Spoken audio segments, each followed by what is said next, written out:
दिल से अपना लो मुझे, गले से लगा लो मुझे, भूल जाऊंगी मैं अपना मायका, बस एक बार बेटी कहकर बुला लो सासू माँ मुझे। माँ, मैं बहुत थक गई हूँ घर संभालते-संभालते। यहाँ मेरी थकान किसी को नज़र नहीं आती। कुछ दिन आराम करना चाहती हूँ। सोच रही हूँ कुछ दिनों के लिए अपने मायके आ जाऊँ। आते हुए अपने बच्चों को भी साथ ले आऊँगी। वो वहीं से स्कूल जाएंगे। आखिर एक ही शहर में ससुराल और मायका होने का कुछ तो फ़ायदा मिले। नम्रता ने फ़ोन पर अपनी माँ से कहा।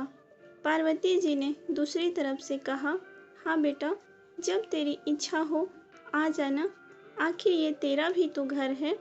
ठीक है माँ, मैं कल ही आ जाती हूँ। नम्रता खुश होकर बोली, हाँ बेटा, कल आ जाओ, मैं तुम्हारा इंतज़ार करूँगी। अभी मैं फ़ोन रखती हूँ, मुझे मंदिर भी जाना है। कमला जी ने फ़ोन रख दिया और सीधे किचन में चली गई। किचन में खाना बना रही बहू से बोली, अरे अनुपमा, सुनो, कल तुम्हारी ननद आ रही है। आज बाजार जाकर फल सब्जी और मिठाइयाँ लेकर आना। बेचारी मेरी बेटी ससुराल में नौकरों की तरह काम करती है और उस पर कोई ध्यान नहीं देता। यहाँ आएगी, कुछ दिन रहेगी तो उसका मन और तबीयत अच्छे रहेंगे।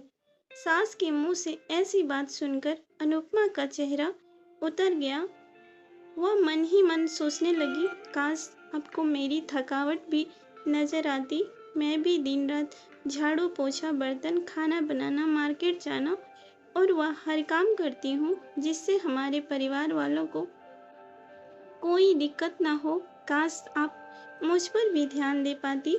आपकी बेटी तो जब मन में आता यहाँ चली आती, लेकिन मैं साल में एक ही बार अपनी माँ के पास जाती हूँ, तब भी आपको प्रॉब्लम होती है।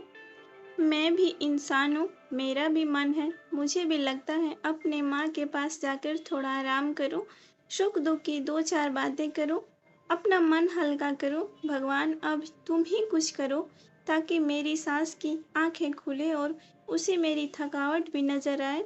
शाम तक भगवान ने जैसे अनुपमा की सुन ली और उसकी ननद का फोन आया।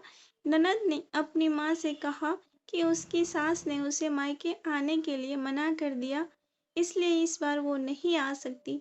पार्वती जी बोली, ऐसे कैसे मना कर दिया? पहले तो कभी वह तुम्हें आने के लिए नहीं रोकती थी।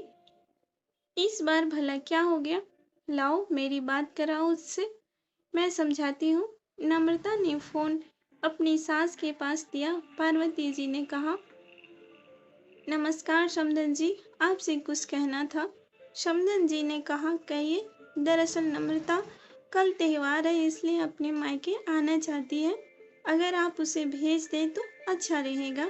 नम्रता की सास ने कहा, देखिए समधन जी, आपकी बेटी मायके जाकर रहे, इस बात के लिए हमने उसे कभी नहीं रोका और इस बात से हमें कोई प्रॉब्लम भी नहीं है। कुछ दिन पहले मैंने अपने रिश्तेदार की शादी में गई थी। वहाँ आपकी बहू अनुपमा की माताजी मिलने का मौका मिला। उनसे गपशप करने के दौरान उनकी बातों से पता चला अनुपमा को साल में एक ही बार अपने मायके जाने को मिलता है और वह भी बहुत कम समय के लिए। मुझे लगता है आपको पहले अनुपमा को उसके मायके भेज देना चाहिए और वह जब मायके होकर आ जाएगी तो मैं नम्रता को आपके पास भेज दूंगी।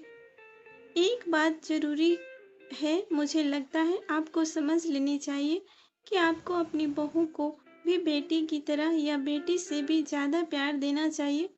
उसे भी मायके जाने की इच्छा होती होगी। हो सकता है नम्रता के वहाँ आने से उसकी आवाभगत करने के लिए आप उसे अपने मायके नहीं भेजती होंगी, या फिर वह आपसे कुछ कहने से अभी डरती है।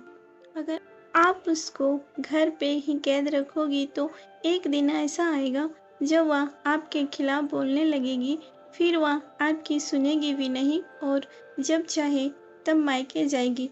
ऐसी परिस्थिति आए, इससे अच्छा है कि आप ही कुछ बदलाव अमल में लो आए, जिससे आपका रिश्ता और रिश्ते की मिठास खराब ना हो। पार्वती को अपने समधन की हर एक शब्द में सच्चाई नजर आई। उन्होंने महसूस किया कि उन्होंने अपनी बेटी के प्यार में अंधे होकर कभी भी अपनी बहू के मन का विचार नहीं किया। उन्होंने हमेशा ही अपनी बेटी को अपनी बहू से ऊपर रखा। दूसरी तरफ नम्रता भी अपनी भाभी के बारे में हो रही इस बातचीत को सुन रही थी।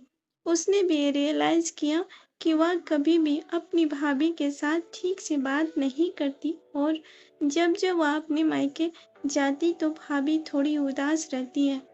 पार्वती जी ने अपनी बहू को बुलाया और उसे कहा कि अनुपमा, कुछ दिनों के लिए नम्रता नहीं आने वाली, इसलिए पहले तुम अपने मायके होकर आओ। वह सुनते ही अनुपमा का चेहरे का रंग खिल गया, क्योंकि यह पहली बार थी जब उसकी सास ने सामने से उसे अपने मायके जाने के लिए कहा। अगले दिन अनुपमा अपने मायके गई। इस बार 2-3 दिन नहीं, पूरे हफ्ते भर रह के आई। अपने माँ बाप से, अपने रिश्तेदारों से मिलकर आई और जब वह लौटकर आई तो उसका चेहरा खिला हुआ था। उसकी आंखें चमक रही थी। अनुपमा के आने के बाद नम्रता भी अपने मायके आई और इस बार वो खुद सामने से अपनी भाभी से खुशी खुशी मिली और अच्छे से बात की। नम्रता ने अपनी माँ से बात करके उन्हें भी अच्छे से समझाने की मदद की। वह कहीं न कहीं अनुपमा के साथ गलत व्यवहार कर रहे थे। दूसरी तरफ अनुपमा अपने ससुराल वालों के बदले रवैये से बहुत खुश थी।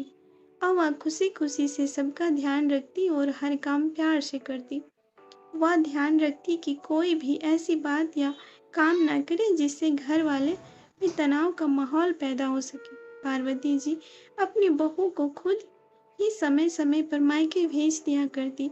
एक छोटे से बदलाव ने सास बहू और भाभी ननद के बीच की कड़वाहट को दूर कर दिया और रिश्ते को और भी ज्यादा मिठास और मजबूत कर दिया। कौन कहता है कि सास माँ नहीं होती? एक बार उनके अंदर आत्मा को जगा दो, माँ से बढ़कर प्यार करेगी। तो फ्रेंड्स, कैसी लगी हमारी ये कहानी आप लोगों को? कहानी अच्छी लगी तो हमारे चैनल को सब्सक्राइब करें और इसी तरह की कहानियाँ सुनते रहें। धन्यवाद। आपका दिन शुभ हो।